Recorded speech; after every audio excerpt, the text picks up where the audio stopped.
प्यारे बच्चों, ये हिंदी पर मेरा प्रथम लेक्चर है और आज हम समान अशुद्धियों में शब्द शुद्ध कैसे होता है और वाक्य शुद्ध कैसे होता है कुछ नियमों के माध्यम से समझेंगे।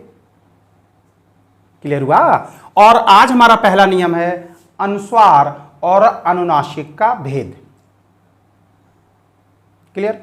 देखिए, हिंदी में ये दोनों पृथक ध्वनियां हैं और इनके प्रयोग में हर बच्चे को और पढ़ाने वाले को सावधानी बरतनी चाहिए, नहीं तो याद रखिएगा अर्थभेद के साथ साथ ये ध्वनियां सार्थक शब्दों को भी निरर्थक कर देती हैं। देखो, हम दिखाने का प्रयास कर रहे हैं आपको, जरा ध्यान से देखिएगा। देखिए, ये हमने अनुस्वार लगाया हंस और ये हमने अनुनासिक लगाया, ये हो गया आपका हंस। क्लियर हुआ? जितना भी पढ़ाने वाला आपको एग्जाम्पल इसलिए देता है कि आपको बहुत जल्दी इस चीज में समझ में आ जाता है कि अनुस्वार में हंस एक पक्षी है और हंस क्या है, हंस का मतलब होता है हंसना। क्लियर हुआ? तो ये तो मैंने प्रयोग दिखाया, अब हम दिखाते हैं सार्थक ध्वनियों को ये निरर्थक कैसे कर देती हैं। अब ध्यान से देखिएगा प्यारे बच्चों, इसी हंस में हमने मुख जोड़ दिया, ठीक, और इस हंस में भी हमने क्या जोड़ दिया, मुख जोड़ दिया। तो यहां पर जो शब्द बन रहा है हंसमुख और हंसमुख। हंसमुख आपका व्यक्तित्व है, लेकिन हंस यानी कि हंस जैसा मुख किसी का नहीं होता। तो याद रखिए, अनुस्वार और अनुनासिक तुरंत सार्थक शब्द को कैसे कर देते हैं बेटा, निरर्थक कर देते हैं। कुछ उदाहरणों के माध्यम से आज मैं आपको पहले अनुस्वार पढ़ाऊंगा, इसके बाद अनुनासिक के विषय में जानकारी दूंगा। क्लियर है? चलिए स्टार्ट करते हैं या प्रारंभ करते हैं। सबसे पहले कुछ एग्जाम्पल के माध्यम से समझने का प्रयास करिएगा कि किस प्रकार से एग्जामिनेशनों में या परीक्षाओं में आपकी वर्तनी शुद्धि के प्रश्न आते हैं। जैसे देखिए, यहां पर समझने वाली बात है, जरा सीखिए आप भी। देखिए, एक शब्द हम आपको दे रहे हैं संबंध। क्लियर? अब यहां पर ध्यान से देखिएगा कि संबंध, एक ये अनुस्वार जो है ये मां की ध्वनि दे रहा है और दूसरा अनुस्वार ना की ध्वनि दे रहा है। बस आपको ये मां कहां से आया और ये ना कहां से आया, बस यही इस टॉपिक में आपको सीखना है और जानना है। क्लियर हुआ आपको? देखिए, अभी मैं कुछ नहीं बता रहा हूं, सिर्फ आपको एग्जाम्पल क्लियर करने का प्रयास कर रहा हूं। अब किस प्रकार से प्रश्न एग्जाम में बनते हैं पहले वो देख लीजिए आप। देखिए, ये संबंध था, दूसरे तरीके से हम संबंध लिख देते हैं आपको। देखिए, ये संबंध लिखा,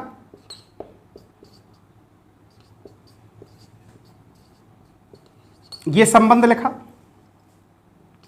चौथे तरीके में आइए आप, और ये संबंध लिखा। अब एग्जामिनर पूछता है कि निम्नलिखित में से कौन सा शब्द वर्तनी आपकी शुद्ध है। एक तो इस प्रकार से प्रश्न आता है, दूसरा प्रश्न का हम रूप दिखाते हैं आपको। ध्यान से देखिएगा, पंचानन। ठीक है, पंचानन में कौन सा पंचमाक्षर प्रयोग किया गया है। देखिए, पंचमाक्षर की बात कर रहा हूं, अनुस्वार की बात नहीं कर रहा हूं। क्लियर है? तो पंचमाक्षर में या पंचानन में कौन सा पंचमाक्षर प्रयोग किया जा रहा है, जरा ध्यान से देखिए आप भी और समझने का प्रयास करिए। ये रूप है किसके, परीक्षाओं में आने वाले विभिन्न विभिन्न प्रश्नों के। अब यहां पर पंचानन में पहले उसने दे दिया इंगा, या, अणा और ना। क्लियर हुआ? तो इस प्रकार से प्रश्नों की भूमिका बनती है। ठीक है, यहां पर जो सब शुद्ध शब्द था, या याद रखिए संबंध शुद्ध था, और यहां पर पंचमाक्षर, ये पूछ रहा है कि पंचानन में कौन सा पंचमाक्षर है, और यहां पर जो शब्द शुद्ध था वो शब्द अक्षर था, वो कौन था, यहां था। ठीक, एक रूप और दिखा देते हैं आपको। ध्यान से पढ़िएगा भाई, इन सब चीजों को ही आपको देखना है और इन्हीं सब चीजों को समझना है। वो 4 प्रश्न देता है। देखिए, सबसे पहले लिख देता है रंगीन। क्लियर हुआ? इसके बाद संयोग। क्लियर हुआ सभी को? इसके बाद आपको देता है संस्कार। क्लियर? और इसके बाद ये दे देता है आपको संवत। क्लियर हुआ? अब प्रश्न यहां पर यह बनता है कि निम्नलिखित शब्दों में से किन शब्दों में पंचमाक्षर प्रयोग किया गया है। या दूसरा प्रश्न क्या बनता है, निम्नलिखित शब्दों में से किसमें अनुस्वार का प्रयोग किया गया है। तो प्यारे बच्चों हम आपको बताने का प्रयास करेंगे कि ये जो 3 शब्द हैं, इन तीनों शब्द में अनुस्वार का प्रयोग है और इस शब्द में किसका प्रयोग है बेटा, पंचमाक्षर का प्रयोग है। तो इस प्रकार से परीक्षाओं में 3 प्रकार से नियम नंबर 1 से प्रश्न आते हैं। तो आज हम लोग प्रारंभ करते हैं अनुस्वार। आप भी हेडिंग डालिए, अनुस्वार। क्लियर है? चलिए अब देखिएगा, नोट करिए। अनुस्वार, पहले परिभाषा थोड़ी सी बताते थे, बेसिक बताते हैं। देखो, अनुस्वार किसी भी शब्द के ऊपर, अनुस्वार किसी भी शब्द के शिरोरेखा के ऊपर बिंदु के रूप में आता है। फिर ध्यान से देखिएगा, हम एक शब्द लिख दे रहे हैं यहां पर, देखिए शब्द किसी भी शब्द के शिरोरेखा के ऊपर एक बिंदु के रूप में आता है। क्लियर हुआ? फिर देखिए एक एग्जाम्पल, किसी भी शब्द के शिरोरेखा के ऊपर एक बिंदु के रूप में आता है। ये क्लियर हुआ? अच्छा, यहां मैंने 2 शब्द इसलिए लिखे हैं कि आप इस चीज को ध्यान से समझे पहले, कि जो अनुस्वार होता है कभी शब्द के अंत में आता है और कभी शब्द के मध्य में आता है। बस यही चीज आपको सीखना है कि कब अनुस्वार शब्द के अंत में आएगा और कब अनुस्वार किसी शब्द के मध्य में आएगा। और दोनों में ही बहुत ही इतना बड़ा अंतर है कि जब ग्रामर आप पढ़ेंगे तो चीजों को समझ में आएगा। तो क्लियर हुआ? तो मैंने परिभाषा क्या बोली थी, अनुस्वार क्या होता है, किसी भी शब्द के शिरोरेखा के ऊपर बिंदु रूप में या शिरोरेखा के ऊपर शिरोबिंदु के रूप में जो चिन्ह लगता है उसको हम अनुस्वार कहते हैं। ठीक, तो पहला आप इसका नियम नंबर 1 डालिए अनुस्वार का, कि जब अनुस्वार, ध्यान दीजिएगा, अनुस्वार की बात हो रहा है, अभी पंचमाक्षर की बात नहीं कर रहा हूं। जब अनुस्वार किसी भी शब्द के अंत में आता है तो सदैव मां का उच्चारण देता है। और मां कैसा होता है, आधे मां की तरह उच्चारण देता है। ठीक है, तो सबसे पहले हम इसकी बात करते हैं, जब अनुस्वार क्या आता है, किसी शब्द के अंत में आता है। नोट करिए। चलिए अब एग्जाम्पल देखिए जरा ध्यान से। एवं उच्चारण किसका होगा, सदैव आधे मां की तरह होगा। ये और देखिए आप जरा, ये देखिए उच्चारण कैसे होगा, स्वयं। ध्यान से देखिएगा, ठीक है। उच्चारण कैसे होगा, परम। क्लियर? फिर देखिए उच्चारण कैसे होगा, शिवम। देखिए शिवम की वर्तनी बहुत बार आई है और ध्यान रखिएगा। और कभी कभी आप देखिएगा शिवम को लोग इस तरह से भी लिखते हैं। तो जितने भी पंचमाक्षर रूप हैं वो सारे शब्द शुद्धि के हिसाब से ठीक है, जबकि ये उच्चारण के हिसाब से है। और ये टोटल कैसा है, पंचमाक्षर, या ये शब्द कैसा है, पंचमाक्षर की दृष्टि से या अनुस्वार की दृष्टि कैसा है, अशुद्ध है। तो जिन पर अनुस्वार लगा होगा शब्द के अंत में, वह सारे शब्द इस प्रकार से ठीक होंगे। लेकिन उच्चारण वो कैसे देंगे, मां के रूप में उच्चारण देंगे, एवं, स्वयं, परम और शिवम की तरह। और ये शिवम जो शब्द लिखा है वो कैसा है, अशुद्ध शब्द है।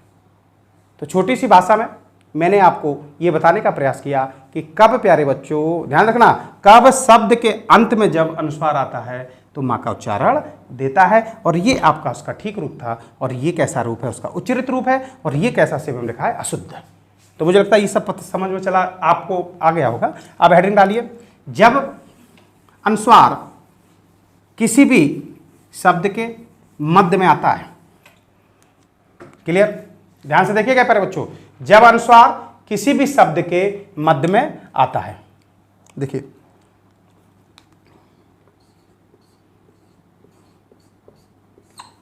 क्लियर? अनुस्वार कहां है, शब्द के मध्य में है। अब याद रखिएगा, बहुत समझने वाली बात है यहां पर, जब अनुस्वार किसी शब्द के मध्य में आता है, क्लियर, और उसके बाद यदि यह स्पर्श व्यंजन हो, जब अनुस्वार किसी भी शब्द के मध्य में आता है और अनुस्वार का अगला जो अनुस्वार के बाद वाला जो अक्षर होता है वह अनुस्वार के स्वरूप को निश्चित करता है। यानी कि अनुस्वार के बाद गा है, गा कहां आता है? स्पर्श व्यंजन के अंतर्गत का वर्ग में आ रहा है। अभी नहीं समझ में आएगा, लेकिन थोड़ा ध्यान से सुनिए आप इस चीज को कि स्पर्श, यदि अनुस्वार के बाद स्पर्श व्यंजन का कोई भी शब्द आ रहा है या स्पर्श व्यंजन का कोई भी अक्षर आ रहा है, तो यह अक्षर अपने ही वर्ग के पंचम अक्षर यानी कि नासिकी जो अक्षर होते हैं उसमें परिवर्तित हो जाता है। अभी लिख लीजिए, फिर हम आपको बताने का प्रयास कर रहे हैं। और अनुस्वार जब भी लिखा जाएगा हलंत के रूप में लिखा जाएगा। क्लियर? अब यहां पर देखिए, ध्यान से सुनिए, स्पर्श व्यंजन का जो अंतिम या पांचवा अक्षर होता है प्यारे बच्चों, उसको हम पंचमाक्षर कहते हैं। और पंचमाक्षर का भी अपना स्वरूप कैसा है? अनुस्वार की भांति होता है। क्लियर? अब देखिए, जब अनुस्वार मध्य में आया तो इस अनुस्वार का रूप स्वरूप क्या होगा, ये उसका अगला अक्षर बताएगा। और ये अक्षर कैसा है? ये अक्षर स्पर्श व्यंजन का अक्षर है, और यही अक्षर ये निश्चित करेगा कि पंचमाक्षर का स्वरूप कैसा हो। अब ध्यान से देखिएगा बोर्ड पे, ठीक। गा कहां पे आया? देखिए, स्पर्श व्यंजन में यहां पर आया। अब अनुस्वार क्या बनेगा? अनुस्वार इसी वर्ग का पांचवा अक्षर बनेगा, तो क्या बनना चाहिए? इंगा बनना चाहिए। और नियम क्या है? जब भी अनुस्वार इस तरह से लिखा जाएगा तो हलंत लगाकर अनुस्वार को लिखते हैं। तो प्यारे बच्चों देखिए, ये जो अनुस्वार है ये पंचमाक्षर का रूप है। एक आध और एग्जाम्पल देते हैं, ध्यान से देखना आप। सिंपल आप सरल शब्द आप दिखाने का प्रयास करते हैं। अब देखना जरा आप, पंकज, अनुस्वार के बाद का आया। क्लियर? अब का वर्ग ही डिसाइड करेगा कि उसका पंचमाक्षर कौन सा होना चाहिए। तो का पंचमाक्षर क्या है? इंगा। तो आप जब लिखेंगे तो कैसे लिख सकते हैं? पंचमाक्षर जब नीचे आएगा तो हलंत के साथ आएगा, और ये आपका लिख गया पंकज। क्लियर है? जल्दी बोलिए। तो याद रखिए, फिर एक बार सुनिए कि जब पंचमाक्षर अपने इस किसी भी वर्ग में टकराएगा, जब पंचमाक्षर अपने इस किसी भी वर्ग में टकराएगा तो सदैव क्या हो जाता है? अनुस्वार हो जाता है। क्लियर? आइए व्यंजन पे आइए, देखिए, जा। क्लियर हुआ? अनुस्वार के बाद जा आया। अब जा ये या स्पर्श व्यंजन ये डिसाइड करेगा कि उसका पंचमाक्षर क्या होना चाहिए। यहां होगा, और कैसा होगा? हलंत के साथ लिखा जाएगा, आधा लिखा जाएगा। ये आपका हो गया व्यंजन। क्लियर? और देख लीजिए का,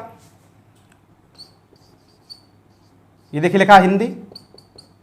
फिर देखिए, अनुस्वार के बाद स्पर्श व्यंजन कौन सा आया? दा। अब आइए आप यहां पर, ता था दा। अब दा ये निश्चय करेगा कि पंचमाक्षर का स्वरूप क्या होगा। देखिए, जब पंचमाक्षर अपने इस वर्ग से टकराता है तो दा क्या बन जाए? वर्ग से टकराता है तो पंचमाक्षर का स्वरूप क्या हो जाएगा? ना हो जाएगा। देखो ये लिखा, अनुस्वार क्या बन जाएगा? ना बन जाएगा। और ये तो सही वर्तनी कौन सी है? इस साइड वाली सही वर्तनी है। और ये हिंदी के पूर्णतया ग्रामर को परिभाषित भी करती हैं। तो ये अनुस्वार वाली जितनी भी वर्तनी है वो सब शुद्ध वर्तनी है, और ये वाली आज अशुद्ध वर्तनियों के रूप में जाना जाता है। क्लियर? एक आध और आपको देते हैं, देखना, थोड़ा बड़ा शब्द देते हैं।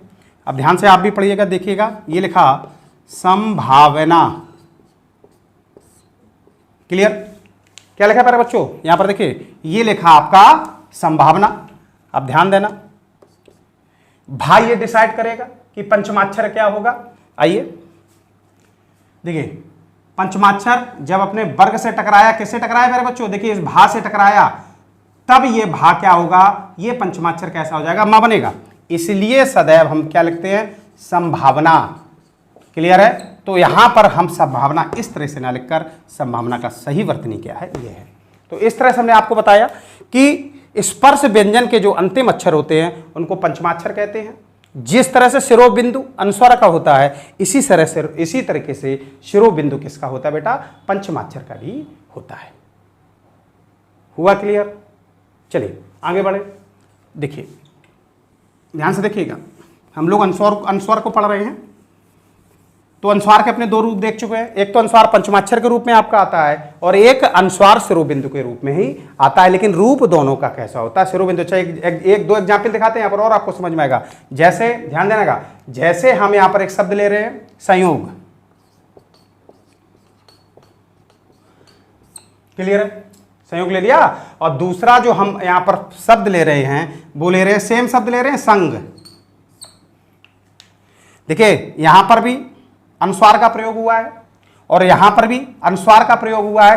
अब आपको यह निश्चय करना है कि इन दोनों अनुस्वारों में कौन सा पंचमाक्षर है और कौन सा अनुस्वार है। ध्यान रखिए प्यारे बच्चों। अब देखिए अनुस्वार के बाद घा आया, क्लियर है, तो ये अनुस्वार क्या बनेगा, देखिए ये अनुस्वार बनेगा संग। तो यहां पर ये अनुस्वार क्या है, पंचमाक्षर है, ठीक है। और जबकि ये क्या है यार, कि अंतस्थ व्यंजन है, इसीलिए अभी रूल पढ़ा रहे इसका, इसीलिए इसको बोलेंगे हम अनुस्वार।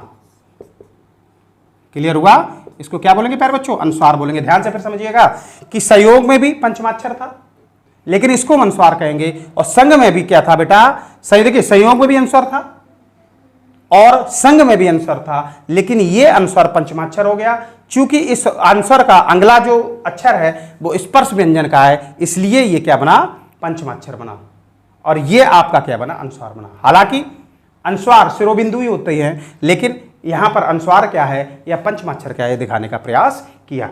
क्लियर हुआ। तो फिर एक बार सुन लीजिए, स्पर्श व्यंजन के अंतिम अक्षर पंचमाक्षर होते हैं। जब पंचमाक्षर अपने किसी भी वर्ग से टकराएगा तो वो सदैव क्या बन जाता है बेटा, जब अब ये पंचमाक्षर अपने किसी भी वर्ग से टकराएगा तो वह अनुस्वार का रूप ले लेगा।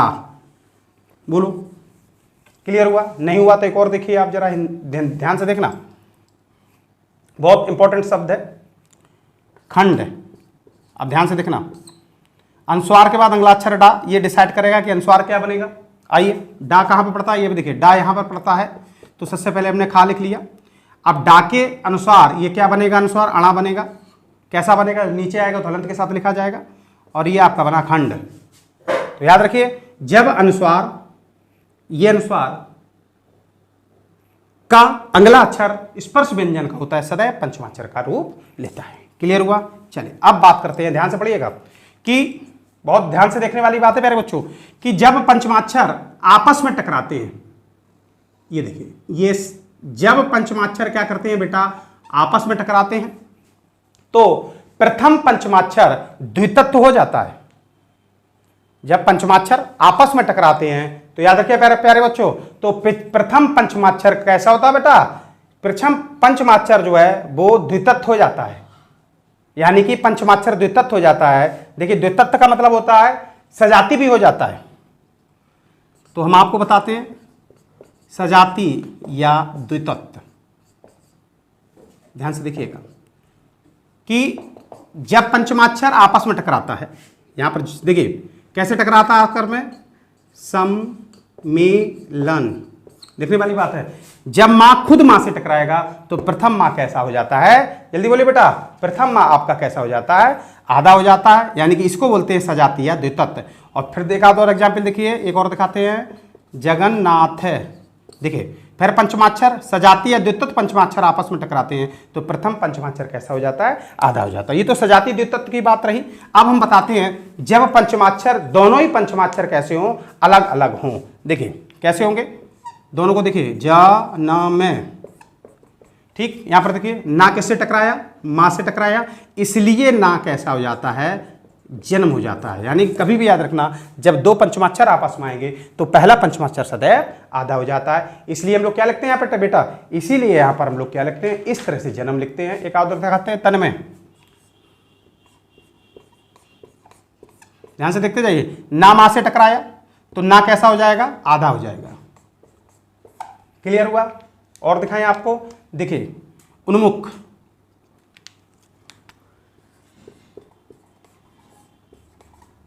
क्लियर, ना मां से टकराया तो उन्मुख कैसे हो जाएगा, इस तरह से आप उन्मुख को लिखेंगे। जल्दी बोलिए, क्लियर हुआ। मृण में देखिए, मृण, अणा किससे टकराया, मां से टकराया तो अणा कैसा हो जाएगा, आधा हो जाएगा, इसलिए इसको हम क्या लिखते हैं, मृण में लिखते हैं। तो इस तरह से जब पंचमाक्षर आपस में टकराते हैं तो प्रथम पंचमाक्षर कैसा हो जाता है, आधा हो जाता है। जिस तरह से हमने एग्जाम्पल दिखाए, ये शब्द इनका शुद्ध रूप है और ये रूप कैसा उनका अशुद्ध है। द्वितत्व वाला हमने आपको क्लियर कराई दिया, क्लियर हुआ। चलिए अब आगे बढ़ते हैं, हेडिंग डालिए, अंतस्थ व्यंजन के साथ, नोट करिए, अंतस्थ व्यंजन के साथ अनुस्वार का प्रयोग।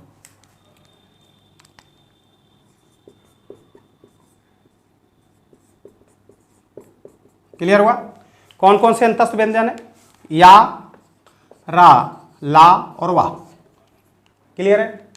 जब अंतस्थ व्यंजन के साथ पंचमाक्षर का प्रयोग किया जाता है तो एक चीज समझने वाली बात है, वो सदैव वो भी अनुस्वार बनता है, लेकिन वो कभी भी इस तरह से पंचमाक्षर का रूप नहीं लेता है। अंतस्थ व्यंजन के साथ अनुस्वार रखेंगे, यानी कि अंतस्थ व्यंजन के साथ जो भी शिरोबिंदु बनेगी उसको अनुस्वार कहते हैं, जबकि स्पर्श व्यंजन के बाद जो भी शिरोबिंदु बनेगी उसको हम पंचमाक्षर के रूप में जानते हैं। देखिए, संयोग, ठीक है, पंचमाक्षर का प्रयोग नहीं है, अनुस्वार का प्रयोग है। जल्दी बोलिए, आ रहा समझ में। संरक्षण,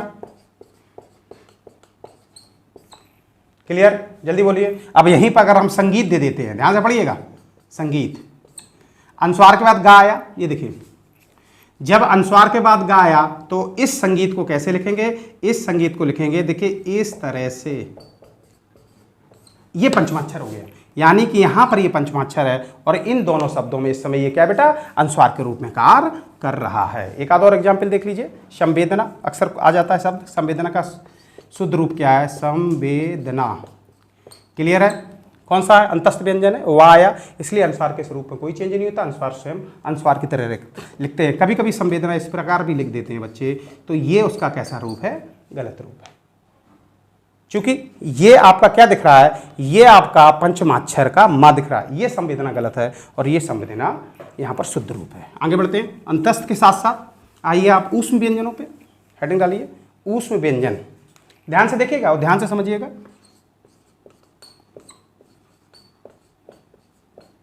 क्लियर। और ऊष्म व्यंजन कौन कौन से होते हैं, बोलो, सा, सा, हा। क्लियर। इन चार व्यंजनों को हिंदी में ऊष्म व्यंजन के नाम से जाने जाते हैं। जब भी ऊष्म व्यंजन होगा तब भी जो है शब्द का स्वरूप कैसा होगा, अनुस्वार के रूप में होगा। ध्यान से देखना, जैसे संसार, ऐसे लिखा जाएगा। क्लियर हुआ। संसार ऐसे नहीं लिख सकते आप, देखिए क्यों नहीं लिख सकते, क्योंकि ये पंचमाक्षर है और यहां पर ये पंचमाक्षर है, अनुस्वार नहीं है। तो याद रखिए, उस व्यंजन के साथ सदैव अनुस्वार आता, कभी भी पंचमाक्षर का प्रयोग नहीं होता। इस तरह से संसार कैसा हो जाता है, गलत हो जाता है। और याद रखना, आगे देखते हैं एक आध और चीजों को समझिएगा। संयम, संशय कर लो, संशय। क्लियर हुआ। कंस। तो इस तरह से ये जो ऊष्म व्यंजन हो या अंतस्थ व्यंजन हो, इनके साथ सदैव इस तरह से अनुस्वार का प्रयोग होता है। क्लियर हुआ सारे बच्चों। चलिए आगे बढ़ते हैं, थोड़ा सा और देखने का प्रयास करिए। देखिए, हिंदी के वीडियो को आप पूरा देखिएगा तभी वो ग्रामर आपकी क्लियर हो पाएगी। ठीक। अब एक चीज आपको हम दिखाना चाहते हैं यहां पर कि व्यंजन संधि का एक नियम होता है, माँ का नियम। ठीक है। माँ के, ध्यान से पढ़िएगा, माँ के नियम के बाद यदि स्पर्श व्यंजन का कोई भी शब्द आता है, यानी कि हम कह सकते हैं कि का से लेके माँ आता है, का से लेके इस माँ तक कोई भी अक्षर आता है, तो याद रखना किस प्रकार से यह अनुस्वार प्रयोग होता है। देखिए, समधन योग, तो क्या बनेगा बेटा, संयोग बनेगा। जल्दी बोलिए, हाँ या ना बोलिए। क्लियर हुआ। देखिए, अहम धन का क्या होता है, अहंकार होता है। ये अनुस्वार क्या, माँ क्या बन जाएगा बेटा, अनुस्वार बन जाएगा। क्लियर हुआ। तो याद रखिएगा, इस तरह से व्यंजन संधि में भी अनुस्वार का ये नियम चलता है। सदैव माँ क्या करता है, ध्यान दीजिए, माँ सदैव क्या करेगा, माँ के साथ जब भी योग होगा या माँ के साथ सम के साथ योग हुआ तो संयोग बना, माँ के साथ, याद रखिए, माँ के साथ देखो का लगा तब भी ये क्या बना, अनुस्वार बना। इस तरह से माँ के नियम को भी रिप्रेजेंट करता है। ठीक। आगे बढ़ते हैं। आप ध्यान से सुनिएगा कि आज हिंदी में, ध्यान से सुनो, आज हिंदी में सबसे बड़ी जो बात है प्यारे बच्चों, कि हिंदी की लिखाई में, हिंदी की छपाई में और हिंदी टंकण में आज अनुस्वार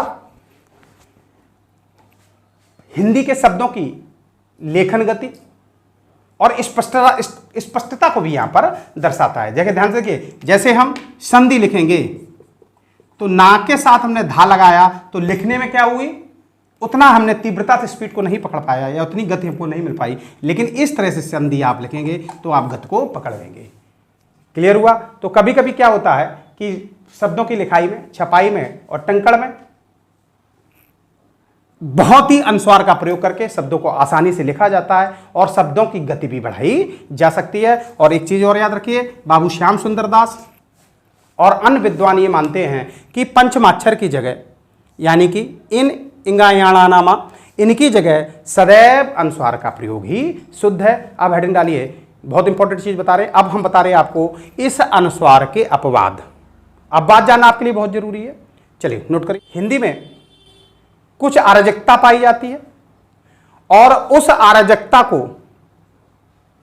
हिंदी में कुछ अराजकता पाई जाती है, उस अराजकता को, या हिंदी में देखिए अनुस्वार के अपने बहुत रूप हैं, इसलिए इन अन्य रूपों को अराजकता के रूप में भी जाना जाता है। कभी कभी हम अनुस्वार और पंचमाक्षर का प्रयोग एक साथ भी कर देते हैं और रूप कैसा हो जाता है, उसका शुद्ध हो जाता है। देखो ध्यान से देखना, हमने एक शब्द लिया, यहां पर यही शब्द बहुत ज्यादा आता है, सन्यासी। अब देखिए यहां पर हमने अनुस्वार का भी प्रयोग किया है और यहां पर हमने किसका भी प्रयोग किया है, पंचमाक्षर का भी प्रयोग किया है। क्लियर है? देखिए एक शब्द और देखिए जरा, हींग।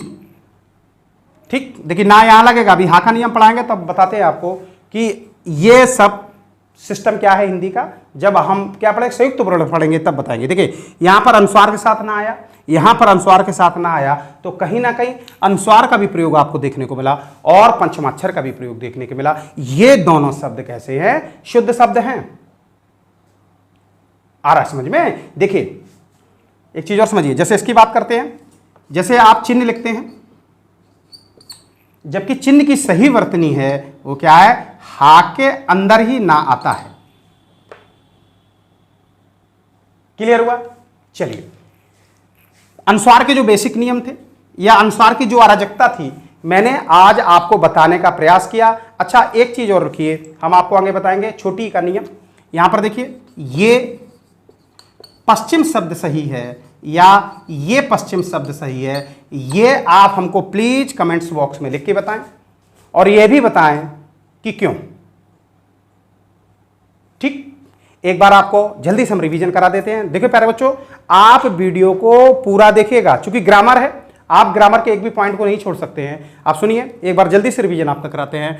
आज का हमारा समान हिंदी का जो टॉपिक था वो था समान शुद्धियां, जिसमें शब्द शुद्ध कैसे होते हैं, वाक्य शुद्ध कैसे होते हैं। उसमें हमने आज आपको टॉपिक लिया है अनुस्वार। नियम नंबर 1 बताया, सुन लीजिए। अनुस्वार के अपने 2 रूप हैं, एक अनुस्वार अंतस्थ व्यंजन और उस व्यंजन के साथ लगता है तो उसमें कोई भी परिवर्तन नहीं होता, सीधा वो शिरोबिंद के रूप में काम करता है। जबकि अनुस्वार जब स्पर्श व्यंजन के साथ आता है, क्लियर हुआ, तो उसको हम पंचमाक्षर कहते हैं और शिरोबिंद के रूप में भी इसको उसी तरीके से लिखते हैं जिस तरह अनुस्वार को लिखा जाता है। क्लियर है? अब इसी स्पर्श व्यंजन के अंतर्गत एक छोटा सा नियम आता है, उसको ध्यान से लिखिए, नोट करिए। उत्सृप या द्विगुण व्यंजन, अभी हम दिखाने का प्रयास कर रहे हैं। बोर्ड पे ध्यान देखिएगा प्यारे बच्चों। ठीक है, देखिए जिस तरह से ये डा बना, इसी तरीके से हम एक डा इस तरह से बनाते हैं और नुक्ता बिंदु का प्रयोग कर देते हैं या बिंदु का प्रयोग करते हैं। इसी तरीके से एक ढा इस तरह से आता है जिसके साथ हम नुक्ता बिंदु का प्रयोग या बिंदु का प्रयोग करते हैं। तो इन दोनों अक्षर को उत्सृप या द्विगुण अक्षरों के नाम से जाना जाता है या द्विगुण व्यंजनों के नाम से जाना जाता है। जरा सा नियम है लेकिन बहुत ही इंटरेस्टिंग नियम है। क्लियर है? बोर्ड पे देखिए जरा, मैंने पहले से बना रखा है कि ये डा वर्गीय व्यंजन है और ये ढा ये भी वर्गीय व्यंजन है। देखिए जरा, स्पर्श वर्गीय व्यंजन यानी स्पर्श व्यंजन के अंतर्गत डा भी आ रहा है और ढा भी आ रहा है, यानी कि ये डा और ये ढा कैसा है बेटा, ये वर्गीय व्यंजन है। आइए, ये नुक्ता बिंदु वाला जो देख रहे हैं, बिंदु वाला जो ढा देख रहे हैं, इसको हम उत्सृप्त या द्विगुण व्यंजन कहते हैं। और ये आपका क्या था, का वर्ग का नासकी वर्ड था या का वर्ग का पंचमाक्षर था, वो क्या था, इंगा। तो देखिए बोर्ड पे 3 प्रकार के डा दिख रहे हैं, 1, 2, 3। क्लियर है? तो याद रखिए प्यारे बच्चों, ध्यान से पढ़िए। इसका इधर देखिए आप प्लीज, इस डाका कैसे प्रयोग किया जाता है और नुक्ता बिंदु वाले डाका कैसे प्रयोग किया जाता है, या इस ढाका प्रयोग कैसे किया जाता है और नुक्ता बिंदु वाले ढाका प्रयोग कैसे किया जाता है, ये हम आपको कुछ वर्डों के माध्यम से समझाने का प्रयास कर रहे हैं। ठीक है, अब नोट करिए आप, पहले इसको खत्म करते हैं।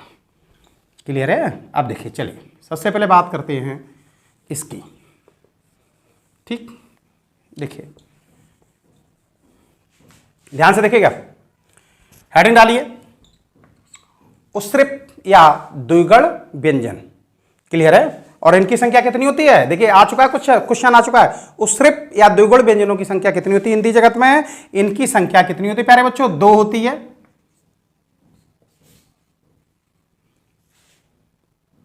क्लियर? उत्सृप का जो मतलब होता है ऊपर फेंका हुआ। उत्सृप का मतलब क्या होता है? ऊपर फेंका हुआ। क्लियर है? कुछ शब्दों के माध्यम से हम इस डा और इस डा में आपको विभेद बता रहे हैं और यही अंतर आपके लिए जानना बहुत जरूरी है। और याद रखिए, जिस तरह से अनुस्वार बीच में भी प्रयोग होता था, अनुस्वार अंत में भी प्रयोग होता था, उस तरह से उत्सृप व्यंजन या द्विगुण व्यंजन सदैव शब्द के मध्य में और सदैव शब्द के अंत में प्रयुक्त होते हैं। क्लियर है? देखिए वर्गीय व्यंजन का प्रयोग हम कैसे करेंगे, पहले ये देखिए, डा लिखा है, देखिए हम शब्द लिख रहे हैं, आपको ध्यान से देखिएगा, डर। क्लियर हुआ? डाक। क्लियर? डरपोक, डाल। इस तरह से हम इस वर्गीय व्यंजन का प्रयोग करते हैं, लेकिन इस डा का प्रयोग का तरीका ही कुछ अलग है। ध्यान से लिखिए और पहले आप प्रोनाउंसिएशन पे ध्यान दीजिए। जिस तरह से मैं बोलूंगा उस तरह से आप बोलेंगे, तभी आप इस उत्सृप व्यंजन या द्विगुण व्यंजन का प्रयोग हिंदी में कर सकते हैं। क्लियर हुआ? चलिए देखते हैं, ध्यान से देखिएगा प्लीज, कि उत्सृप या द्विगुण व्यंजनों का प्रयोग सदैव कैसे होता है बेटा? सदैव ये उत्सृप व्यंजन का प्रयोग कैसा होता है? इसका प्रयोग सदैव कैसे होता है? शब्द के मध्य में होता है या शब्द के अंत में होता है। देखिए जब इस डा का प्रयोग करेंगे शब्द के प्रारंभ में होगा, लेकिन इस डा का जब प्रयोग करेंगे तो शब्द के मध्य में होगा। लेकिन सबसे बड़ी जो बात है, वो जीभ जो है वो झटके के साथ नीचे आती है। ध्यान देना, देखिए जब इसका प्रयोग करेंगे वर्गीय व्यंजन का, तो देखिए मैं बोल रहा हूं डर, जब इसका आप प्रयोग करेंगे किसका? उत्सृप या द्विगुण व्यंजन को, तो इसको क्या बोलेंगे? सड़क। डर सड़क। आ रहा समझ में? क्लियर हुआ ना? फिर सुन लीजिए, इस डा का प्रयोग किया जाएगा डर, और उस डा का प्रयोग कैसे किया जाता है? उस डा का प्रयोग किया जाएगा जब जीभ झटके के साथ नीचे आती है किसी शब्द में, तब इस डा का प्रयोग किया जाता है। देखिए जैसे, ध्यान देना, लड़ाई, इधर देखिए डाक आ रहा है, फिर देखिए लड़की, लड़की, सड़क। तो झटके के साथ जब जीभ नीचे आएगी तब इस डा का प्रयोग होगा। और सदैव इस डा का प्रयोग कहां हो रहा? देखिए बेटा, हमने बताया था भी थोड़ी देर पहले, इस डा का प्रयोग सदैव कैसे होता है? मध्य में होता है। या इस डा का प्रयोग सदैव कैसे होता है? अंत में होता है। देखिए जरा, बोलिए, गाड़ी। क्लियर हुआ? कैसे बोले? हाड़। क्लियर? तो इस तरह से इस डा का प्रयोग कर सकते हैं। आ रहा? चलिए, डा के बाद हम दिखाते हैं आपको दूसरे वर्गीय व्यंजन और उत्सृप्त व्यंजन को। यह है आपका ढा। क्लियर? इसमें नुक्ता बिंदु का प्रयोग नहीं है, लेकिन इसमें नुक्ता बिंदु या बिंदु का प्रयोग किया गया। पहले इसको बोलने को देख लीजिए। देखिए ढोल, इस वर्गीय व्यंजन है, शब्द के पहले आएगा। ढेर, जल्दी बोलिए। क्लियर हुआ? ढाबा। लेकिन जब इस उत्सृप्त व्यंजन का प्रयोग होगा तब प्यारे बच्चों ध्यान रखिए, इस उत्सृप्त का व्यंजन का जब प्रयोग है या शब्द के मध्य में होगा या शब्द के अंत में होगा, उत्सृप्त है, इसलिए यह जो बोला जाएगा वो जीभ झटके के साथ नीचे आएगी। देखिए जरा, देखिए ध्यान से पढ़िए, ये लिखा है आपका, आप भी बोलिए। पढ़ाई, क्या होता? पढ़ाई। क्लियर? या यहां पर देखिए, पढ़ना, या क्या बोलेंगे? चढ़ना। देखिए हर शब्द में जीभ झटके के साथ नीचे आएगी। क्लियर हुआ? आ रहा समझ में? जैसे ध्यान से देखना, गड आ रहा समझ में? तो इस तरह से कहीं ना कहीं हम लोग उत्सृप्त या द्विगुण व्यंजनों का प्रयोग करते हैं। कहां पर बिंदु आएगा और कहां पर बिंदु नहीं आएगा ये ऑलरेडी हम आपको बता चुके हैं। यानी कि डा और ढा जो शब्द के प्रारंभ में आते हैं वर्गीय व्यंजन होते हैं, और जो शब्द के मध्य में आते हैं और अंत में आते हैं सदैव वो बिंदु के साथ, प्यारे बच्चों, सदैव वो बिंदु के साथ लिखे जाते हैं। और उत्सृप्त का मतलब होता है, ठीक है, उत्सृप्त का मतलब क्या होता है बेटा? ऊपर फेंका हुआ, यानी कि जीभ झटके के साथ जब नीचे आएगी तब आपको इन व्यंजनों का प्रयोग करना होगा, और जब झटके के साथ जीभ नीचे नहीं आएगी तब आपको इन व्यंजनों का प्रयोग करना होगा। प्यारे बच्चों एक चीज याद रखिएगा, हिंदी ग्रामर का लेक्चर है, इसलिए आप प्रारंभ से लेकर अंत तक जब तक नहीं देखेंगे तब तक आपकी वर्तनी शुद्धि संबंधी समस्या ही रहेगी। तो अगले टॉपिक में हम लोग मिलते हैं, उस टॉपिक का नाम होगा अनुनासिक। आज हमने अनुस्वर के साथ साथ उत्सृप्त व्यंजन का भी आपको इस वीडियो के माध्यम से अध्ययन कराने का प्रयास किया। और याद रखिए प्यारे बच्चों, दोबारा से बोल रहा हूं, शिक्षा की या मां सरस्वती की कृपा आप पर होना बहुत ही जरूरी है, माता पिता का आशीर्वाद आपके ऊपर होना बहुत ही जरूरी है। इसलिए इन सभी का आदर करें, मां सरस्वती का, माता पिता का या शिक्षा का सम्मान करें। इसी तरीके से हम और आप लोग एक दूसरे का सहयोग करते हुए इस शिक्षा जगत में आगे बढ़ेंगे और नई नई ऊंचाइयों छूने का प्रयास करेंगे। प्यारे बच्चों, अगला जो वीडियो हिंदी का होगा वो लेक्चर नंबर 2 होगा, जिसमें हम अनुनासिक के साथ साथ एक संयुक्त वर्ण होता है, उस संयुक्त वर्ण का नाम क्या होता है प्यारे बच्चों? देखिए उस संयुक्त वर्ण का नाम जैसे मैं बताने का प्रयास कर रहा हूं, जैसे भी थोड़ी देर पहले हमने आप वीडियो में बताया, ये देखिए कब हा के अंदर ना आता है इसका भी बात करेंगे। तो याद रखना अगला वीडियो होगा अनुनासिक के साथ संयुक्त वर्ण हा का, और अन्य जो है नियम है वो अगले वीडियो में आपको जरूर हम बताने का प्रयास करेंगे। धन्यवाद।